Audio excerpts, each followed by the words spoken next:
Minsan na nga lang makatanggap ng ampaw galing pa sa badyaw.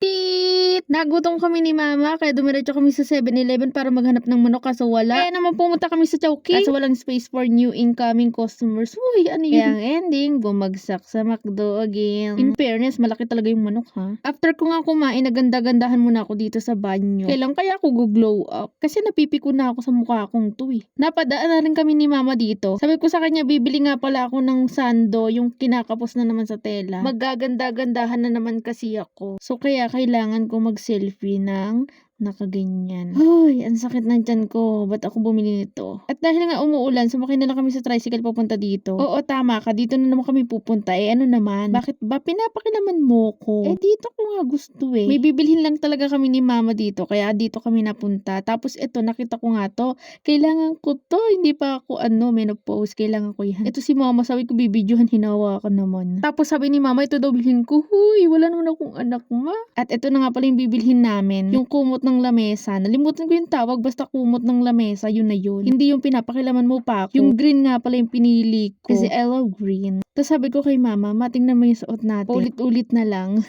Tumawa naman siya kasi totoo naman. Sabi niya, okay lang yan, may pera naman. Hoy, ano ba yun, may pera? Dumaan na rin pala kami dito sa palengke para bumili ng baboy. Ayan, diba? Hawig, no? Hoy, hindi ako yan. Hoy, yun, yung nakasabit. Ko yung malito. Shala. Paduyan-duyan lang si ate ko. Ay, oo na, nakapilter ako. For sure, papakilaman mo na naman yung paggamit ko ng filter eh. Bida-bida ka kasi. Bumili na rin pala si nanay ng manok. Ayaw niya magmanok ng bagong taon kasi daw, alam nyo na rin yun. Tapos dumaan na rin pala kami dito para bumili nitong fries. Nagpapabili kasi yung kapatid ko. Hoy, hindi ko nga pala kamay yun ha. Kamay ni mama yun. Ang tandahan na nung kamay niya. Kamay ng masipag yan no.